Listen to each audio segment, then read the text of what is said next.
In this video, we'll take a look at the map search functionality. Let's begin by selecting Matrix Search at the top of the Pro homepage. You can access the map at the top of the Matrix Search page, as well as towards the bottom of the page. Once on the map page, you can select the map dropdown to toggle between a satellite or a road view. Use the plus and minus buttons to zoom in and out of the map accordingly. There's also a terrain option that will show the topography of the map, such as any mountains, etc. You can use the Jump To option found at the top of the map. This allows you to jump directly to a city or specific address. You can see I've jumped directly to Saratoga. Hold your left mouse key down to drag the map in any direction. At the top of the page are your cutting tools. You can choose between a radius, rectangle, polygon, or freehand polygon. For the radius, just left mouse click and then drag your cursor out.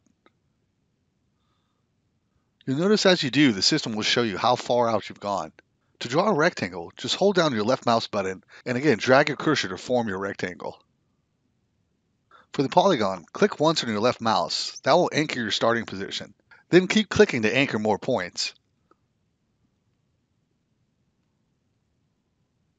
Before finishing at your original starting point. Note that I can adjust these shapes by clicking on the perimeter of the shape and then moving them to any direction I like.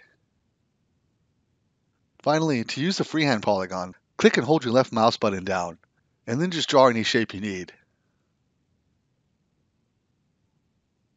You can delete any shape you've drawn by hovering over the black circle and selecting Delete Shape, or just click on the Clear All Shapes button at the top.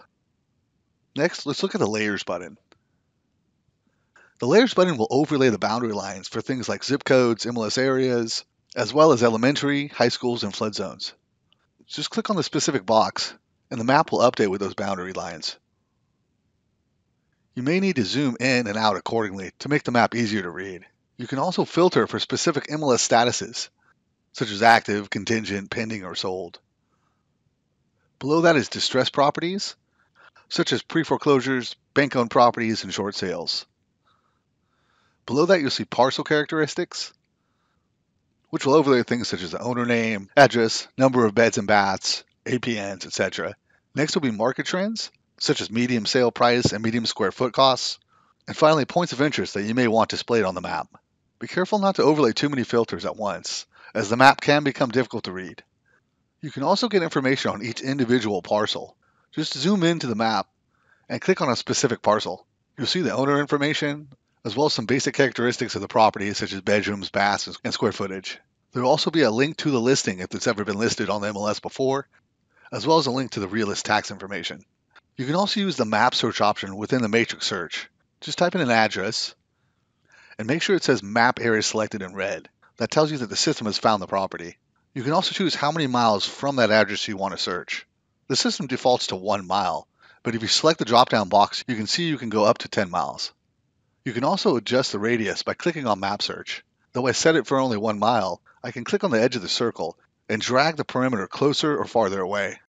Make sure to check out our Pro Support page for additional videos on a full range of topics. And don't forget to click that subscribe button on our MLS Listings YouTube page.